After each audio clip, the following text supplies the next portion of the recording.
नमस्कार, इंदौरी न्यूज पर आपका स्वागत है। आइए नजर डालते हैं आज की कुछ खास खबरों पर।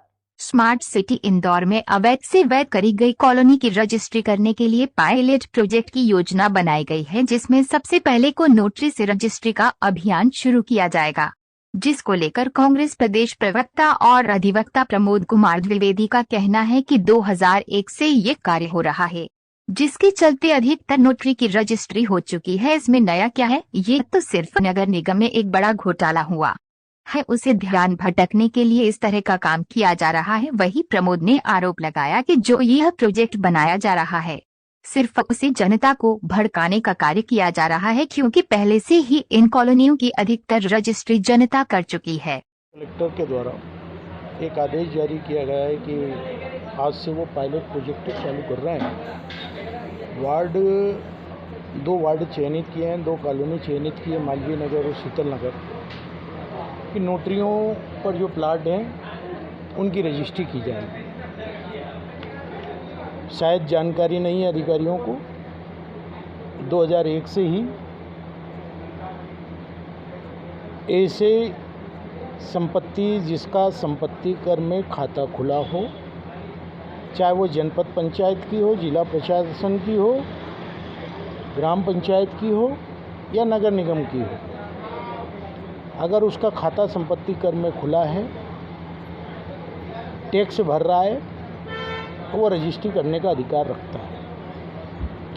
नोटरी एक सत्यापन का दस्तावेज है, उससे साक्ष्य निर्मित हो सकता है, लेकिन वो रजिस्ट्री के बराबर वैधानिक अधिकार नहीं रखता। इंदौर नगर निगम का संपत्ति कर खाता नोटरी के दस्तावेज के आधार पर खुलता ही नहीं है।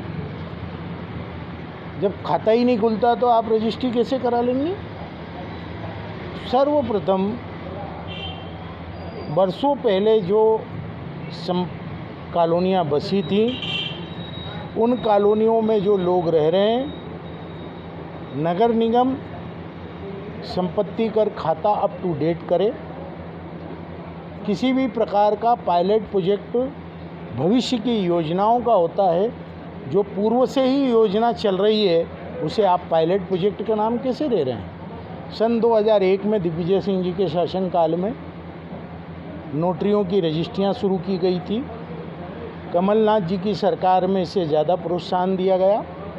भारतीय जनता पार्टी की परिषद ने 10,000 से अधिक नामांतरणों को रोक रखा है। सर्वप्रथम कलेक्टर साहब निगमायुक्त को आदेशित करें और धरातल पर काम करें। वास्तव में नगर निगम के घपलों से ध्यान हटाने का ये खेल है। टेंडर घोटाला हो, नाला टेपिंग हो,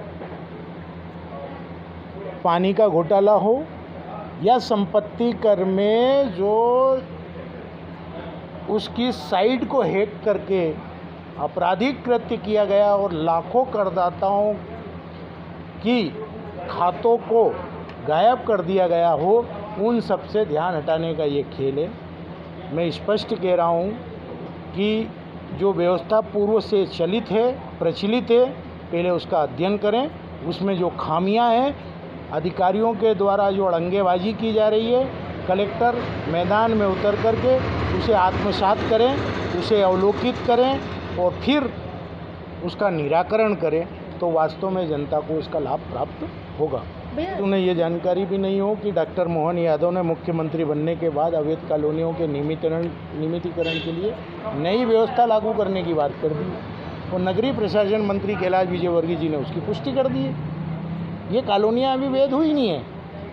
वैध करने के लिए जिन मानक स्तर का प्रयास होना चाहिए, उसमें विकास शुल्क की राशि जमा होना चाहिए, वैधानिक दस्तावेज होना चाहिए। इसमें आपने सिर्फ लिख दिया है कि आप नल कनेक्शन प्राप्त कर सकते हैं, नक्शा पास करा सकते हैं। अब नक्शा पास कराने के लिए आपको ज़मीन का टाइटल चाहिए, ज़मीन के टाइटल आपके पास है नहीं। संपत्ति कर में आपका खाता अगर है और आपकी मृत्यु हो गई, तो आपके वारिसों का नाम कैसे चढ़ेगा? और आप विक्रेता हैं, आपने नोटरी पर दूसरे को बेच दिया, तो उसने नोटरी से ख़रीद लिया, तो क्या नामांतरण नगर निगम करेगी? इन सारी चीज़ों की समीक्षा होना थी। धरातल पर आई हुई कठिनाइयों का अवलोकन होना था, उसके पश्चात किया जाता। मैं 3 दिन बाद फिर पुनः आप लोगों के सामने कुछ और मामले लेके आऊँगा जिन पर से ध्यान हटाने की कवायद चल रही है। बस हर भर की ताज़ी खबरों के लिए बने रहिए इंदौरी न्यूज़ के साथ।